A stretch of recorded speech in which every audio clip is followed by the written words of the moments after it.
Dan ketika pemain yang misalnya ditanduk atau dipukul tidak memberikan reaksi, betul sekali, dia tidak akan diberikan sanksi. Ya. Tapi ketika memberikan reaksi, itu pun sebuah pelanggaran. Betul sekali. Kembali lagi, kompetisi tidak hanya mendatangkan sebuah pemain menjadi matang, tapi intinya adalah bagaimana mengedukasi para pemain untuk bisa berlaku sportivitas yang tinggi. Ya, tadi pun bagus yang ditanyakan oleh Hengki Adilas bahwa dia hanya bertanya, terima tapi bertanya. Tidak ada protes berlebihan di sini. Oh, keras sekali kali ini pelanggaran yang dilakukan oleh Muhammad Iskandar terhadap Gustavo Lopez. Ya, karena ketika ada dua pemain berseteru, bukan tidak mungkin kejadian tersebut akan berulang. Betul. Jadi amannya adalah terus keluar saja. Ya, ritme permainan pun juga tidak akan lebih baik ketika sudah terjadi intrik, kemudian friksi dari kedua kesebelasan. Ya, jika Anda melihat di sini, kita lihat, oh keras sekali memang, ada sebuah swing ya, tangan tadi kita lihat. Betul. Dari Iskandar jangan sampai terpancing dengan situasi yang sudah terjadi antara Ishak Maulana dengan Angga Aribayo. Ya.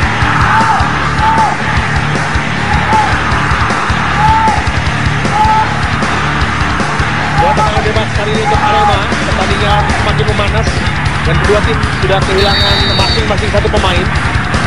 Langsung kotak penalti berbahaya kali ini dan masuk. Kita lihat masuk. Bagaimana Arema menjawab tadi dengan sebuah gol tentunya. Sebuah umpan yang sangat luar biasa dan gol yang dilakukan oleh Thierry Gattuso begitu tenang mencetak gol dan akhirnya tuan rumah tim tamu Arema unggul sementara 1-0 atas Semen Padang. Ya, kembali lagi set piece, bola-bola mati mampu dimaksimalkan dengan baik. Tendangan Bustomi dengan umpan yang sangat luar biasa dimanfaatkan oleh Thierry Gattuso. Tidak terkawal. Ya, tidak ada pengawalan. Dia berdiri bebas, kemudian mampu menanduk bola umpan dari Ahmad Bustomi. 1-0 untuk Arema. Kita lihat ada sinyal bahwa terkena tangan, kita lihat dalam tayangan lambat di sini. Tidak terlihat jelas memang dari sisi belakang Thierry Gattuso, tapi kita lihat juga bagaimana seorang David Pambe tadi sedikit salah posisi sebetulnya. Betul, karena memang ya inilah para pemain belakang. Ketika mereka umpan yang cukup baik kita lihat, tapi dia Eka Putra masih mengalurkan dan bisa mengantisipasi dan baik. Serangan kali ini dari Yu Yuntu langsung ke depan. Erlangga Sucipto di sana masih berbahaya pergerakan dari Erlangga Sucipto. Esteban Vizcara, Erlangga cari rekan untuk melakukan crossing. Kali ini cukup berbahaya dan masih terlalu pendek kita lihat upaya yang dilakukan oleh Muhammad Iskandar karena Kurnia Mega jangkauannya begitu luar biasa panjang. Ya, kualitas crossingnya ya Bung, saya lihat memang bolanya tidak begitu baik akurasinya, kemudian juga datangnya juga masih terlalu pelan, sehingga dengan mudah Kurnia Mega mampu keluar dari sarangnya dan bisa memetik bola dengan sangat sempurna. Ya, kalau Anda lihat setelah tertinggal 0-1, tentunya di bangku cadangan ada beberapa pemain yang bisa direkomendasikan untuk menambah daya gedor dari Semen Padang. Ya, saya katakan dari awal ini sebuah kerugian untuk Semen Padang karena sampai dengan babak kedua di menit ke-62 tadi sebenarnya kontribusi dari Enda Aribayo sangat baik, apalagi di babak pertama. Kemudian juga ketika memang harus diopsikan untuk bisa mengganti peran lini depan, saya pikir kapasitas Rudy juga bisa dikedepankan. Dia juga fizikalnya juga mempunyai kecepatan, kemudian ke dalam bagi Semen Padang. Betul sekali. Dan juga sepak bola. Ya, rasa kebersamaan mereka juga sangat tinggi.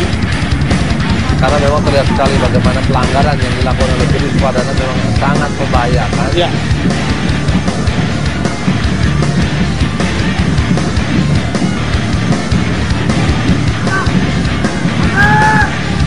Cari ruang di sana, sebuah tendangan langsung ditangkap kali ini dengan sempurna oleh Gadya Eka Putra. Berbahaya memang dari luar kotak penalti. Para pemain Semen Padang memang melakukan delay, tapi tidak melakukan mau menekan ketika para pemain Arema sudah berada dalam depan di garis 16. Ini memang sangat bahaya ketika para pemain Arema diberi keleluasaan untuk bisa mampu shooting dari area luar kotak penalti. Iya, ada pemain yang coba dimasukkan oleh Arema. Tampaknya Hendro Siswanto. Sisi lapangan kita melihat tadi ada seorang Hendro Siswanto. Dan ini juga dalam upaya berani tentunya. Lini tengah dari Semen Padang bisa mengimbangi lini tengah dari Arema. Sejauh ini memang Deddy Sukwadana, kemudian Ahmad Bustomi selalu mendominasi, selalu mengambil inisiatif.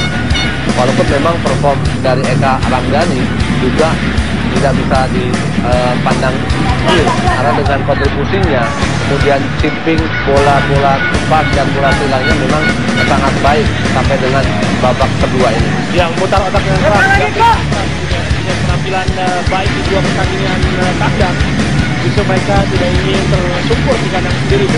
Ya, kekhawatiran, overconfidence yang berlebihan, apa yang diraih di dua laga tandang ini bisa memberikan efek yang tidak baik untuk tim dari Semen Padang. Mereka juga dikalahkan Persita Tangerang ketika itu. Bagaimana mereka mendominasi, bagaimana mereka selalu mengambil inisiatif, mengambil penyerangan, tapi dari efektivitas dimiliki oleh Persita Tangerang. Iya, sebuah pelanggaran tadi dilakukan oleh Christian Gonzalez terhadap Hengki Andiles. Masuki menit ke 74. Ya, tampaknya ada main kembali yang masuk, sepertinya Fauzi Dilah akan dimasukkan oleh coach Jatuh Sastra, main bernomor punggung 27, yang kita tahu bahwa Fauzi Dilah sendiri juga memiliki determinasi yang sangat baik dalam agresivitas dia dalam setiap bermain. Ya, memang Airlangga Sucipto bisa diberikan pergantian pemain karena memang satu sisi kontribusi di babak kedua memang belum begitu terlihat, tapi juga penyegaran juga harus dilakukan oleh Jeffrey untuk lebih mempertajam lini depan mereka.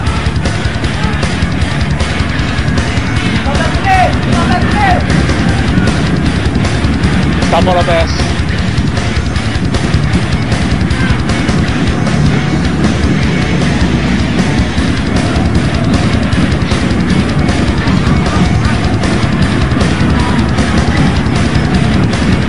Victor Ibrahimo, Eri Gattusi,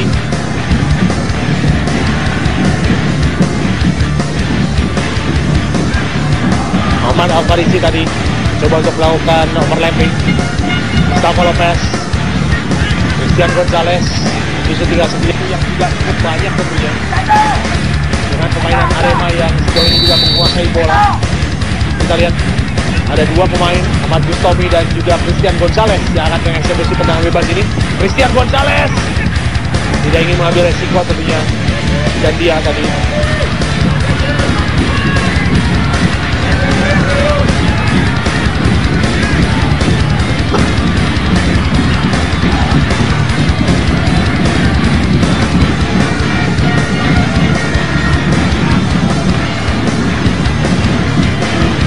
Jajang dari Jajang yang kita lihat di layar kaca, sementara skor adalah 0-1 untuk keunggulan dari tim tamu Arema Kronus atas Semen Padang. Eka Ramdhani,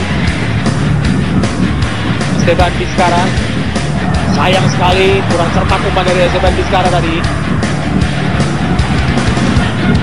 Terus Padana juga perlu penyegaran, Juan Febri dapat kemenangan, kemudian juga mampu memanfaatkan menjadi keseimbangan untuk lini tengah dari Arema.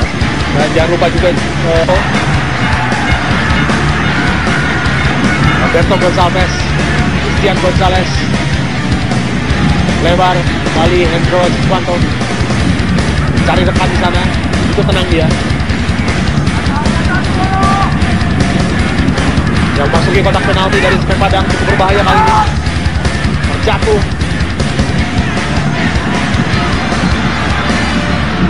Kita lihat Nuri Standar, kemudian juga Erlang untuk Semen Padang. tendangan penjuru kali ini untuk Arema. Tinju saja.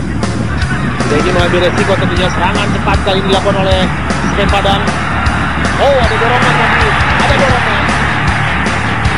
Tapi bukan dia sebuah pelanggaran, Bung. Kita lihat. Ada sebuah pengambilan keputusan oleh Asrian Wafi tampaknya. Ada terjadi dorongan jelas terlihat tadi yang dilakukan oleh Victor Imbonemo. Ini memutus sebuah momentum, Bung. Mendapatkan kartu kuning pasti. Betul sekali. Karena apa yang dilakukan oleh Victor Imbonemo sedikit menghalangi laju atau larinya Nur Iskandar, sehingga momentum yang bisa dimaksimalkan dengan baik hilang dengan percuma.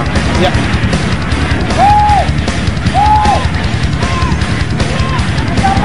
Kemudian juga dalam posisi one on one juga kartu. Ya.